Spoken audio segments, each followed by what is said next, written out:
Option registration ചെയ്തതിന് ശേഷം നമ്മൾ ഏറ്റവും കൂടുതൽ കേൾക്കുന്ന ഒരു ക്വസ്റ്റ്യനാണ് 2000 രൂപ പേയ്മെൻറ്റ് ചെയ്തു, പക്ഷേ ഓപ്ഷൻസ് കാണിക്കുന്നില്ല, പേയ്മെൻറ്റ് ഡീറ്റെയിൽസ് കാണിക്കുന്നില്ല എന്നുള്ളത്. അപ്പോൾ ഒരു കാര്യം മനസ്സിലാക്കാം, നമുക്ക് ഈ പേയ്മെൻറ്റ് ചെയ്ത പ്രൂഫൊന്നും വേണ്ട. മനസ്സിലായോ? നമ്മളിപ്പോൾ പേയ്മെൻറ്റ് ചെയ്യണതിനാ ഓപ്ഷൻ രജിസ്റ്റർ ചെയ്യാനാണ്. അപ്പോൾ നമുക്ക് ഓപ്ഷൻ രജിസ്ട്രേഷൻ, അതായത് ഫീസ് അടച്ചു കഴിഞ്ഞിട്ട് ഓപ്ഷൻസ് കാണിക്കുന്നുണ്ടെങ്കിൽ അത് ഓക്കെ ആയിട്ടുണ്ട് എന്നുള്ളതാണ് അർത്ഥം. പിന്നെ ഇപ്പോൾ പേയ്മെൻറ്റ് അക്കൗണ്ട് ഡീറ്റെയിൽസ് അവിടെ കൊടുക്കണ കാര്യം നേരത്തെ പറഞ്ഞല്ലോ. അപ്പോൾ അങ്ങനെ ഒരു ഓപ്ഷൻ ഇല്ലെങ്കിൽ കുഴപ്പമില്ല, നമുക്ക് പിന്നീട് എൻട്രൻസ് കമ്മീഷണർ അക്കൗണ്ട് ഡീറ്റെയിൽസ് കൊടുക്കാനായിട്ടൊരു ടൈം തരാറുണ്ട്. ഒരു 3 പ്രാവശ്യമെങ്കിലും കുറഞ്ഞത് ഈ കൗൺസിലിംഗ് ഒക്കെ കഴിയുമ്പോൾ സമയം തരാറുണ്ട്, അപ്പോൾ കൊടുക്കാം. അപ്പോൾ മെയിനായിട്ട് നിങ്ങൾ ഓപ്ഷൻസ് കൊടുക്കാൻ പറ്റുന്നുണ്ടോ എന്നുള്ളത് നോക്കാം. പിന്നെ കണ്ടിന്യൂസ് ആയിട്ട് പേയ്മെൻറ്റ് നടത്തിക്കൊണ്ടിരിക്കരുത്. ഒരു പ്രാവശ്യം പേയ്മെൻറ്റ് ചെയ്തു, അത് ഫെയിൽഡായി, വീണ്ടും ഉടനെ തന്നെ ചെയ്യരുത്. കുറച്ച് വെയിറ്റ് ചെയ്യുക. നെറ്റ്വർക്ക് ഇഷ്യൂ, സൈറ്റ് ഇഷ്യൂ, ബാങ്കിൻ്റെ എന്തെങ്കിലും ഇഷ്യൂസ്, അങ്ങനെയൊക്കെ കാരണങ്ങൾ കൊണ്ടായിരിക്കും ഇങ്ങനെ വരുന്നത്. അപ്പോൾ ഒന്ന് വെയിറ്റ് ചെയ്യുക. നിങ്ങൾ കുറച്ച് കഴിഞ്ഞിട്ടൊന്ന് അത് ലോഗൗട്ട് ചെയ്ത് പോന്നിട്ട് പിന്നെ ലോഗിൻ ചെയ്ത് നോക്കുക, അല്ലെങ്കിൽ റീഫ്രഷ് ചെയ്തൊക്കെ ഒന്ന് നോക്കുക ഓപ്ഷൻസ് കാണിക്കുന്നുണ്ടോ എന്നുള്ളത് കേട്ടോ.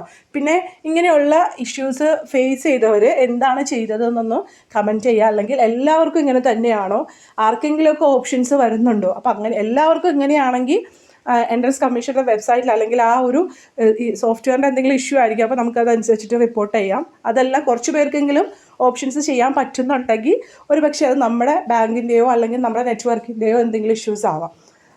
അല്ലെങ്കിൽ നമുക്ക് എന്താണെങ്കിലും അത് റിപ്പോർട്ട് ചെയ്യാം. അപ്പോൾ അതൊന്ന് നിങ്ങളെല്ലാവരും ഒന്ന് മെൻഷൻ ചെയ്യാം കേട്ടോ. ഒരു കാര്യം പറയാനുള്ളത്, പൈസ അടച്ചവർ വീണ്ടും വീണ്ടും അടച്ചുകൊണ്ടിരിക്കേണ്ട.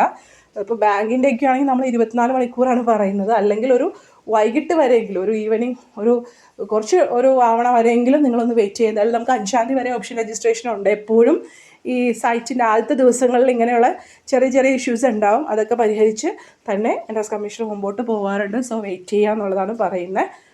അതായത് കണ്ടിന്യൂസ് ആയിട്ട് നിങ്ങൾ പൈസ അടച്ചുകൊണ്ടിരുന്നാൽ നിങ്ങളുടെ അക്കൗണ്ടിൽ നിന്ന് പൈസ പോകും, അല്ലെങ്കിൽ അതനുസരിച്ചിട്ടുള്ള കാര്യങ്ങളായിരിക്കും ഉണ്ടാവുള്ളൂ. അപ്പോൾ ഒന്ന് വെയിറ്റ് ചെയ്തിട്ട് നമുക്കത് എന്താ ഇഷ്യൂ, അതായത് നിങ്ങൾ ഒന്ന് പറയാം കേട്ടോ, ഓപ്ഷൻ രജിസ്ട്രേഷൻ അല്ലെങ്കിൽ ഓപ്ഷൻസ് കാണിക്കുന്നുണ്ടോ എന്നൊക്കെ ഉള്ള കാര്യങ്ങളൊന്ന് പറയാം കേട്ടോ. Take care, stay blessed. Thank you.